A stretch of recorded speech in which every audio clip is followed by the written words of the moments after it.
Thank you, Mary. So, welcome. It's nice. This is my third day at Art Basel, Miami, and I have to say it's been a very enjoyable fair. Lots of fresh work and lots of our old friends, so it's really terrific. At NSU Art Museum, we have some really great exhibitions on view right now, and we hope you'll come up. Tomorrow we're going to have the VIP brunch at the museum from 10 to 1, and there's actually going to be a bus provided by Art Basel leaving here at the convention center at 9.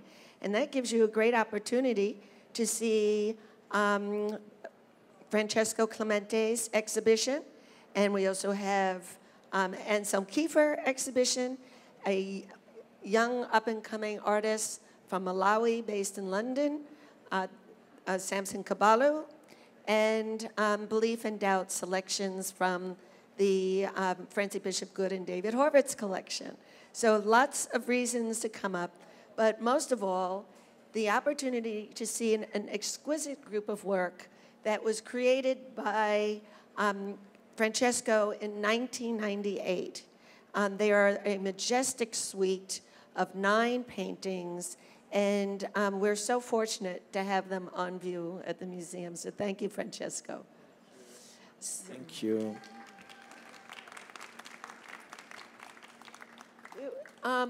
These paintings from 1998 were painted at an important moment in your career. You had just completed the work on the Guggenheim retrospective. And, well, now we're looking at a smaller group of works from the 21 Kinds of Love that are more recent. But can you talk about the origins of the 1998 paintings? Yes. Everything I make is the intersection of different triggers and different elements. And everything I make is related to the narrative of my personal life. In this case, in the case of the 9 large paintings that are at the museum, I was more than ever in a transitional state, waiting for the opening of a tremendous retrospective at the Guggenheim Museum. And these paintings relate to a state of transition. The figures are standing by the sea in the place where the sea and the land meet. The palette of the paintings is also very gentle and soft, as something seen in Twilight. And you can say the title better than I can. And yes, I couldn't find a proper translation for dormiveglia, which is a state between being awake and being asleep. Is the state which wise people tell us we should always, when we wake up, we are in that state. That's when we should look at whatever question we haven't found an answer in. That when we are in that transitional space, where we are not so much trapped into the conditioning of the being awake and the conditioning of being dreaming, where we are in between conditionings. So, having gotten to know you, I mean, I've known your work since it first showed in New York. I mean, I have to say, I entered the art world as an undergraduate at exactly the right moment in 1980, and it was so exciting to see all this great new painting being shown in New York, and you being among them. Can you tell me, you grew up, you were born, you're the first generation to be born in Italy after World War II, and it was a very exciting period. It was a new renaissance in Italy. It was a period of fashion, design, art, film, and it's really the moment that the idea of modern Italy comes to be. You grew up in Naples. What was it like during that time? This is in the 50s and the 60s. Yes, I grew up in Naples, and in a way, someone has written somewhere that in the 98 is the end of the ideologies, also meant the end of ideas. and in a way that is true. I think my formative years, I feel I've been very lucky that my formative years were the decade of the 1970s, where all you had to do was to go to a bookstore to find a really innovative and groundbreaking book from, what Foucault was writing, or Guattari, or Deleuze, and on and on and on. My original years in Naples were fantastically empty and boring, and I'm a big fan of boredom. I think without boredom, boredom, yeah, yes. I think without boredom, nothing can be born. So, So Naples was boring? I can't believe Naples was boring. I mean, if you were not a criminal, that is. I was not a criminal. The criminals were having fun. They still are. They still are having fun, but I was not one of them. You were bored. I don't think Naples was boring. but it also, you were on, I mean, a lot of the elements that have stayed with your work come from growing up there, being on the sea, having a more of a Greek lineage than Roman lineage. Yes, if you want to look at Naples that way, you can. Naples is a syncretic city.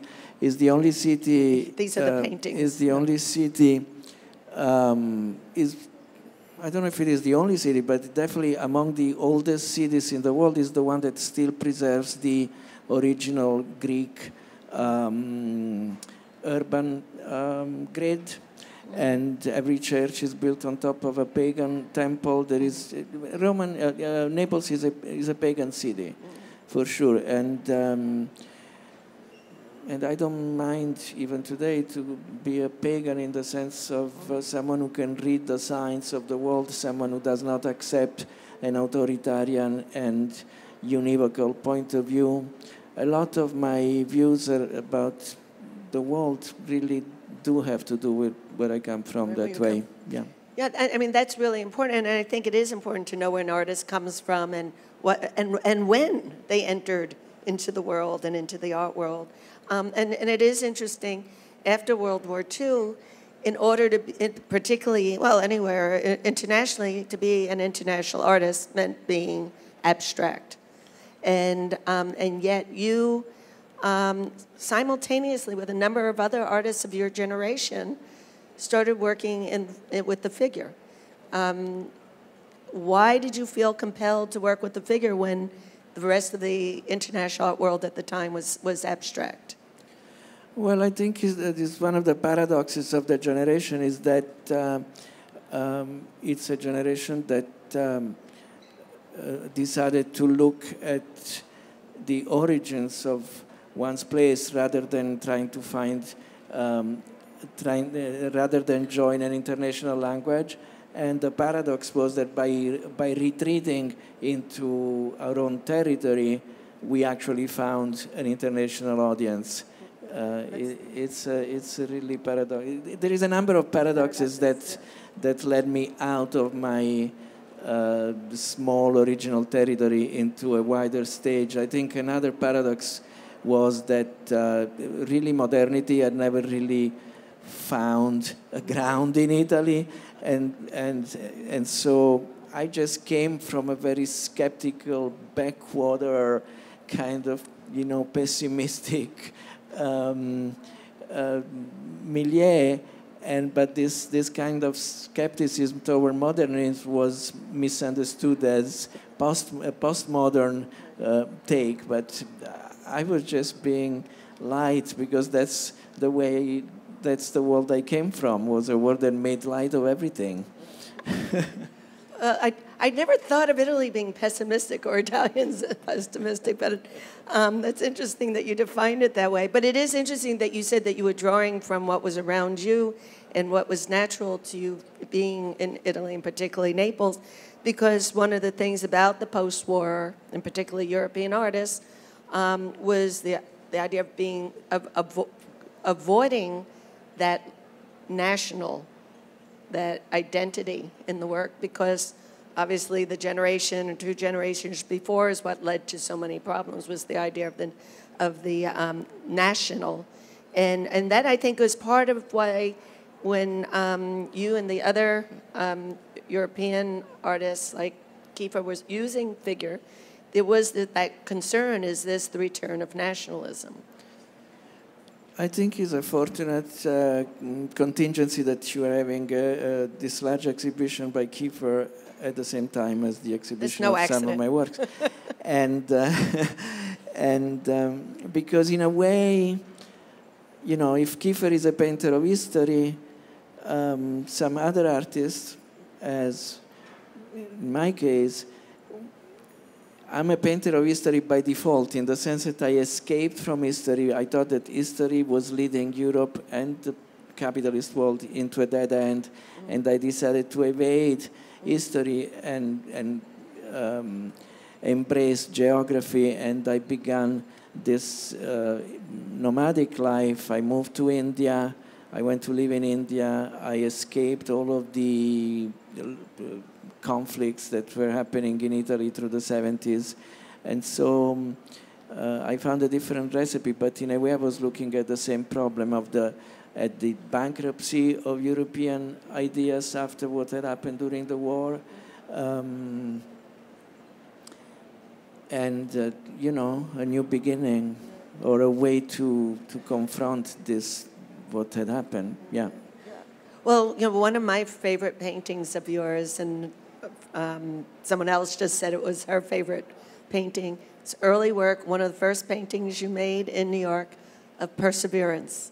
The painting, it's you, it's an enormous painting, and it's you, it's self-portrait, naked, I guess, running down this white field, very much like a Cy Twombly field, and in your arms are cradled the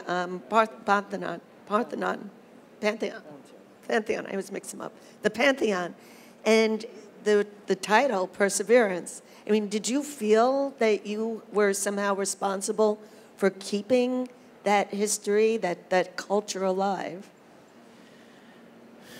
No. No, in the sense that history is an history of crime. I don't want to be part of history.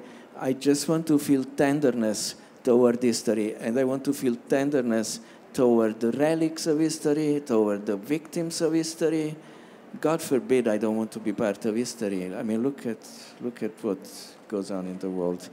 I want no part in it. So we are talking about a gesture of tenderness, and we are also talking about what I like to call cruelty, in the sense that there is cruelty if a painter, seeing where history is going, rather than becoming an activist, goes back to his studio and makes a work. There is also a cruelty in that, but I believe in that cruelty, in the positivity of that cruelty. And it's interesting, that painting was the result of a dream you had when you first came to New York, and your new paintings, well, not the paintings we're showing from 1998, are also about a dream state. Yes, I mean, to put it bluntly, it was my first night in that loft where I would live for 20 years. And I had a very graphic dream where I was naked and shit was raining on me. So, but again, every painting, every work is not just one. You know, there is a beautiful sentence in the 1001 Nights that says, the truth is not in one dream, but in many dreams. And for paintings, it's the same. The origin of a painting is never in one statement. It's just the confluence of many, many different triggers and statements. But it was a very Twombly-like background that was raining down on you. So. Well, yes, I was living in India. I came to America from India, but I had a very strong connection to America through the poets and some of the painters and the American painters. And Twombly lived in Rome. I would see him across the street almost every day because I would walk on the same street in the old part of Rome. And I was very attracted by his work because of the way that he was making antiquity into a living thing. It was something very relevant to me, that he could confront all these memories without being suffocated by it, without being losing his power, but actually drawing his power from the antiquities. Yeah. And years and years, I never approached him. I was I always try not to approach the people I admire because I don't want to be disappointed. But later on, I wrote something about his. I was asked to write something about his work, and I made him very happy, writing about another artist I admire, Savinio, who had written that ancient Greece was not the land of white marble like the Germans had made it to be, but it was the land of the goat and of the monkey. And Twombly was very pleased with that I'd seen how much blood and flesh was in his work. And did you eventually meet? Yes. Oh, good. Okay. Yeah. That's how I know that he was pleased. He told me he was very pleased. Yeah. Well, it's interesting that you, and also working with Anselm Kiefer on this exhibition, he too pointed to Twombly as a major influence on him. And I see it definitely in the recent work, but now I've gone back and looked at earlier work, even with the planes that are flying around and the white lines against a gray background from the early 80s, I see that there was the Twombly influence. Well, again, because if you think of it, also Twombly is a painter of history, but at the same time he's a painter of intimacy, sexuality. He really covers it all. And from a formal point of view, to me it was very important that there was no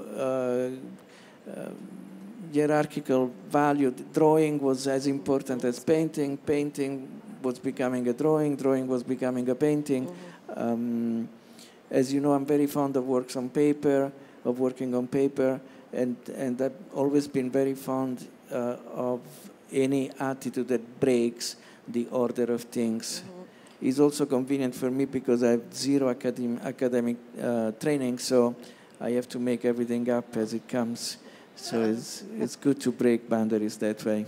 Well, you certainly make it up beautifully, and I also think it's interesting that one of the European artists of post-war did develop had different sources from the American. In the American, there was really this idea of progress. So therefore, the work had to go from the figuration to abstraction, and it couldn't return. Where in Europe, there were alternate ways for modernism to develop, and one of them was particularly homegrown in Italy with arte povera. And this has really helped you as well for the liberation of your work. Yes, I had a conflictual relation with arte povera. I somehow, but I had a very strong relation with an artist who was considered part of arte povera, but I never thought he was back then, and I don't think he was now, Alighiero Boetti. And I traveled to Afghanistan with Boetti, and I observed the way that he was working and how he was delegating some execution of some of his works to craftsmen in Afghanistan and so on. And I think this definitely was a great inspiration for me to make a number of works with craftsmen in India. And in a wider sense, it was an inspiration to break my sense of self, to open up to all kind of formal solutions, not to have a signature style. All of that, I think, came observing Boetti's work. Now, in 1980, you moved to New York. Is that the year? And as you said, you've been going back and forth between New York and India. Do you find that you make works differently in New York than what you do in India?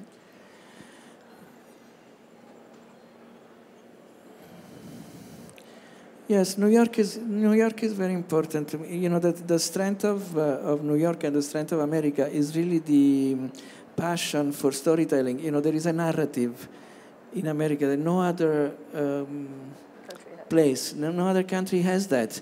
This love for narrative, and to have a narrative is a tremendous strength, and it also gives a tremendous strength to an artist or to a poet or to a musician, because you have an obstacle in front of you. You can join the narrative, you can go against the narrative, you can accommodate the narrative, but in any case, you are given this power of confronting and measuring yourself against something, which elsewhere is just not happening that way.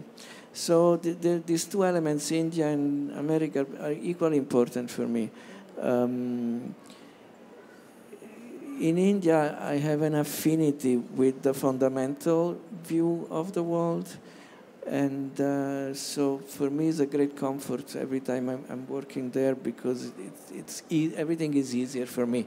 With my friends, with my assistant who is here today, we're laughing because I'm completely retarded when it comes to any practical situation, except if you drop in the middle of India, which everyone finds completely forbidding and impossible. Is the opposite. I function perfectly. So, I'm good in the middle of chaos too. Like, I get calm. Yes, that's also the discussion I'm having with my wife, who is also here.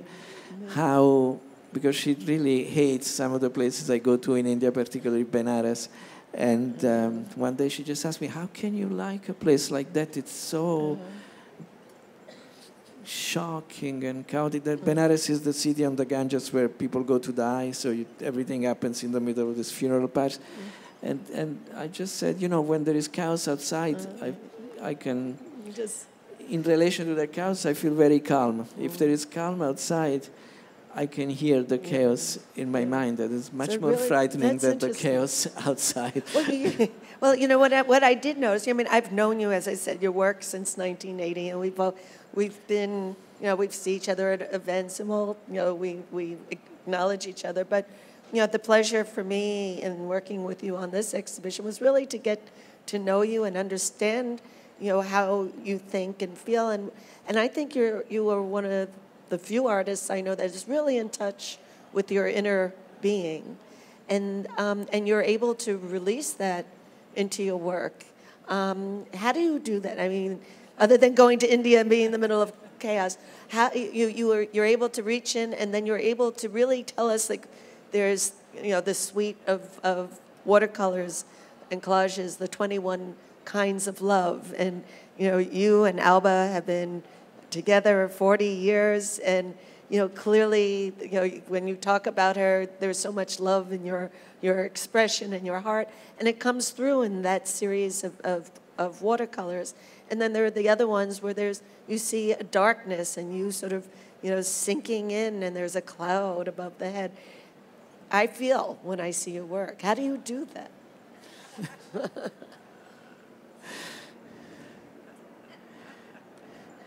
I really don't know how I do it, but I do measure what I do against that, whatever you want to call it. And I do believe, I was kind of puzzled and interested by the fact that this conversation is called the sleep of reason. Did you call it that way? Somebody else picked it, but I said, that's cool. Yeah. No, but I was interested to this because really this is a spot for me, the crisis of reason. It's not the sleep of reason that generates monsters. It's the hyperactivity of reason without any sense of the sacred, without any ulterior motive than self-interest. That is where the monsters come about. And I've always believed that as an artist, a possible goal could be to restore. You cannot restore the sense of the sacred in today's world. You just can't. But you can at least indicate this option and say, well, this is not really the best we can do. Maybe if we had a sense of, what is the sense of the sacred, you may ask. I can't really say what it is, but it's what in the past mankind had toward nature and toward themselves. And, in this particular series, in the Domavilla, if I didn't butcher that, there's a lot of fragmentation of the figures. They're all female. None of them really has a head. How does that come into this transitional dream, half wakeful? Yes, fragmentation is important in the sense that one way to connect with the sense of the sacred is by opening up to what is larger than us. And the first step to open up is to acknowledge the fact that our sense of self is a complete fiction, is entirely delusional, and that we are just a collection of fragments. There is a wonderful definition that very seductive, maybe too seductive, Buddhist teacher gave Trungpa. He was the teacher of Allen Ginsberg. He said that consciousness is continuity of discontinuity. I like that. Yeah, I love that idea. Absolutely. So to acknowledge this discontinuity of ourselves, how unreliable the continuity is, I think is a first step in a more reasonable way to live and to work. And so this is an inspiration. When I make works, I'm actually always trying to break it even more, the narrative of the work. I wish it was more heterogeneous, more syncretic, more fragmented, but somehow my nature brings in a more, harmony and so on, but I wish I could get away from that. It is interesting. I've worked with a number of artists who have tried to overcome their, it's almost a habit, the way they work, and they try so hard to overcome that touch, that style, and but well, that it is in my strategy from the beginning, an antidote to that, because I've always worked only in groups and constellation of works. And for each constellation, I pick a new medium, I pick a new surface to work on. So I'm constantly in a state of not knowing really what I'm doing. On one hand, it's very risky and exasperating, not only for me, but also for the people who follow my work. It's not very reassuring. On the other hand, I think it's a source of pride for me that I always remember one of my favorite images from the history of art, and Boetti's favorite image was the diver. Is a fresco in a grave in Paestum. It's just a little figure jumping into the void. And I always remember how Boetti described an artist like that. He said the artist is someone who jumps into the void. I do believe that. I do believe in jumping into the void. that makes a lot of sense, especially with Klein. Yves Klein, and even yes, that image of Yves Klein also is the same. And Rothko followed with Kierkegaard, the leap of faith, was very important. So I think that's a lot with artists have that sense of going with a blind faith. And one of the things you do, as we're showing right now, are some of your recent watercolors, and they're actually a collaboration. And you talk about doing works in a different way. These are a collaboration with artists in India. Yes, this is something that I began as early as 1978. I made a group of works that were made by using sign painters in southern India. And but because of where I come from and so on, I never made it into an industry. To me, it was just important to prove a point and move on. But recently, I've gone back because of my passion for India and because of my ease with all things Indians. I've been, again, befriending some craftsmen there, and they have a repertoire of things that they do mostly for the tourist trade and so on, and they just execute the miniature paintings in the background of my watercolors. And I feel that the labor-intensive surface allows me an extra layer of freedom when I do the watercolors.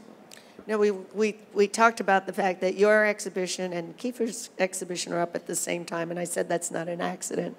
One of the things that, as I said, I entered the art world at that moment, so I really understood what happened and watched it unfold. Then my emphasis has been on up-and-coming artists of the 90s, the 2000s. But I realized that when I talk to people that they can't really understand what's happening today if they don't understand what happened in the 80s in art, and I found that in most cases, people really don't understand what really happened with 80s art. They have this narrative, like you said, this narrative that happens in New York, and in many cases, it's been distorted. And consequently, if I find going to museums in the US, it's as if the 80s never happened. There's very few representation, particularly of the painting. And you know, this was a group of artists, your generation, that was probably the first to make it very early in your career, big recognition, major retrospectives early in your careers, and yet it's you know, we don't see the presence that it should. And I don't understand how anyone can understand what's happening today if you don't really focus on that period. And of course, the work is so strong and deserves to be constantly thought about. Do you have any thoughts about how that miscommunication, that misunderstanding happened? No, because I don't think as an artist I don't proselytize. I offer what I believe is a convincing point of view, and then it's not up to me to support, accept, or promote that point of view. Absolutely not. I somehow know now what I didn't know then, which is that windows of freedom and liberty, and they're small. When you look back at history, you know, I was 16 in 1968, so I've seen two moments of great deviancy, liberty, rebellion, etc. And every time the people who do that or are living in that moment, they think, oh, this is it, we're going to change the history of mankind. But it just doesn't work that way. The window closes, conformism sets in, academia wins every battle, and then in new international styles goes on, everyone is happy, and until the next. I have high hopes now, given the conservative bend of politics, that there will be a reaction, and that maybe we'll see some new moment of great ideas of what should happen. Let's hope something happens. No, I'm confident. Yeah. Well, now you and Alba have been up in Fort Lauderdale this week on the beach, right on the ocean, and yet you told me that the watercolors you're producing this week have nothing to do with the ocean. Yes, I've been painting walls and black shadow. But that has to do with this, again, this other paradoxical aspect of my being, which is that I laugh in difficult circumstances and I weep in favorable circumstances. So I'm much more serene in Benares than in lovely beachfront property. My darkness pops up. When we were installing the show and we had some dark, rainy days, you were the happiest that dark period. Well, there are reasons why I'm an artist. There are some problems there. And I have to say, after that, I changed my mind which work we were going to acquire for the collection. Originally, it was one of these small watercolors, but in the end, I'm sure it'll pop up. I realized that the one with the head in profile, sinking or floating on the water with the cloud over it, that was the one I had to get. It reminded me so much of this experience that we had. You know, it's a cliche image, but we know that all cliches are true. In the Hindu mythology and so on, they say there is no lotus without mud. The lotus blooms out of the mud. I think the making of art has a lot to do with that. You have to look at the dark and somehow from the dark some more light and uplifting point of view comes up, hopefully. Well, I could tell you this has been the most, I saw there's been beautiful statements in the comment books. But one of the most amazing was on Election Day, someone wrote on page, I had to come to the museum today just to assure myself there's still beauty in this world. And that gave me chills when I read that, and that they found it in your paintings. Well, all the words have been kidnapped and their meaning has been turned around, as you have noticed. But, beauty is difficult. There is now the idea that beauty, beautiful, must be superficial. But actually beauty is difficult. Or to say it with the great Rilke, beauty is the beginning of terror. That's an amazing statement. You're really I can see what you mean about pessimism in Italians now. No, but I'm a believer in beauty, and I have to live in a world where once in an exhibition, somebody came up to me and said, we apologize, but we think your show is very beautiful. And, so. Well, it is very moving and very strong. There's another side of you. First of all, you've been in a lot of movies. You were in Good Will Hunting. Not a lot. Not a lot, but enough that my staff said, my God, we were just watching Good Will Hunting, and there he is. So you're quite a bit of a Renaissance man. And the other thing, that you've been doing portraits, and the most recent group of portraits were of models, of fashion models. Since I'm sure I'm sure people had seen that. It was in Vogue, or was it Harper's Bazaar? Harper's Bazaar. Beautiful, sweet. How did that come about? What was the relationship between your models and your painting? It's a long story, my portraiture. I started when I moved to New York.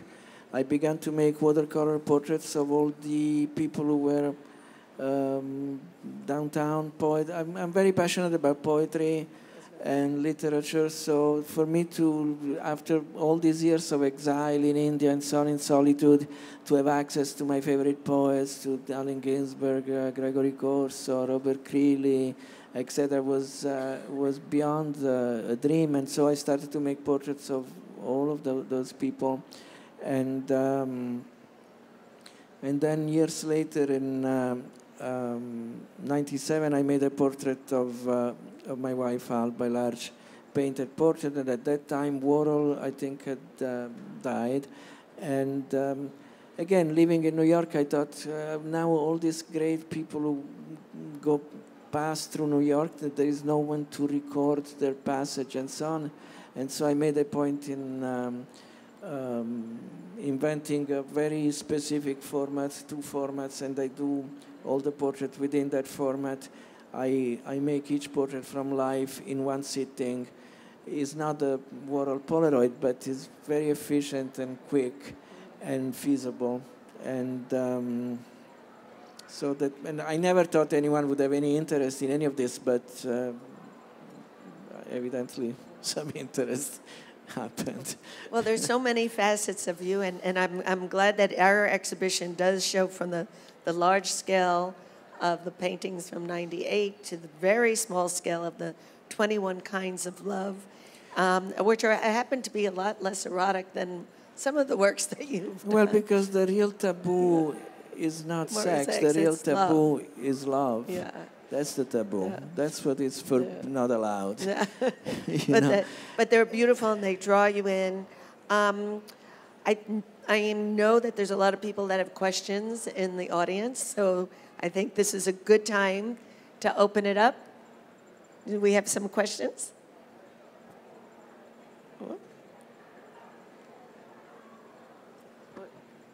Can we bring a mic around? She's going to bring you a mic.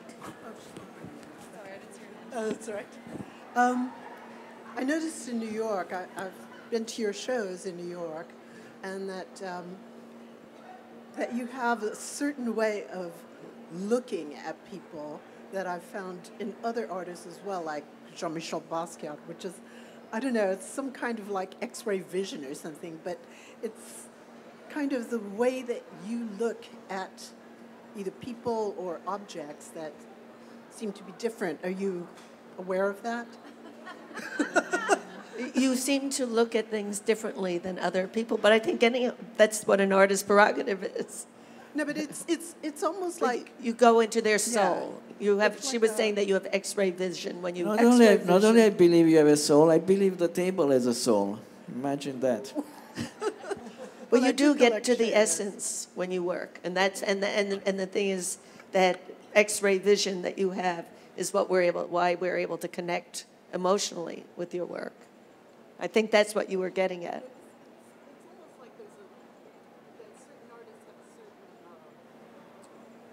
as a more powerful sort of way of like sucking it all in. You know what I mean? We can't I hear don't it know. when you take the mic away. It seems as if certain artists have more capacity to take everything in. Almost like a vacuum kind of thing. Or sponge. Or, camera. Or a camera. A very high-powered camera. Well, I think it's because you're able to touch. You're so connected with the feelings. My favorite statement about this is from once I was talking to a Brazilian, Maido Santo is a shaman in Brazil, and she was recommending me to always look at the water, and she said, and when you look at the water, you should always remember that the water is looking back at you. So I don't know if that is what you're talking about, but yes, if you are completely absorbed by something, there is no more seeing, being seen. It becomes one thing. There is no more object, there is no more you, there's just the seeing. I believe in that. Yeah. Do we have another question? Oh, I guess we've been very thorough here. Oh, One there's quick another. question. I was wondering if you stay in touch with any members of the Transavanguardia over the years. Yes, from time to time I talk to Enzo Cucchi, who is a very soulful and eccentric person. I disagree about everything, but you can have friends you disagree with. It's interesting that he doesn't fly, right? He doesn't like to travel. So we don't get to see him as much in the U.S. I'm less of all these artist things, so, I don't buy so much. Yes, he doesn't travel, but then he travels. He travels, okay. Okay. Hi, I've heard from a few young artists who had the pleasure to meet you at the NSU Museum that you've been very encouraging towards their careers. I'd like to know how you feel about younger artists and how you've been helping them out. It sounds like you've been inspirational. Well, how do I feel about younger artists? Every time you have an exhibition, the audience you really think about is a 17-year-old who walks in and decides to be an artist. And actually, at my opening a few weeks ago, someone came up to me and told me exactly that story, and I took it as the greatest compliment. He told me how 30 years ago he saw one exhibition of mine and decided to be an artist. So it's a contagious disease. We try to spread it.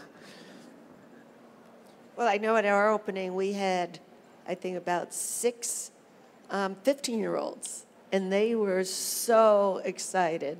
And they said that their teacher, that they were in school in Fort Lauderdale, that their teacher actually teaches your work.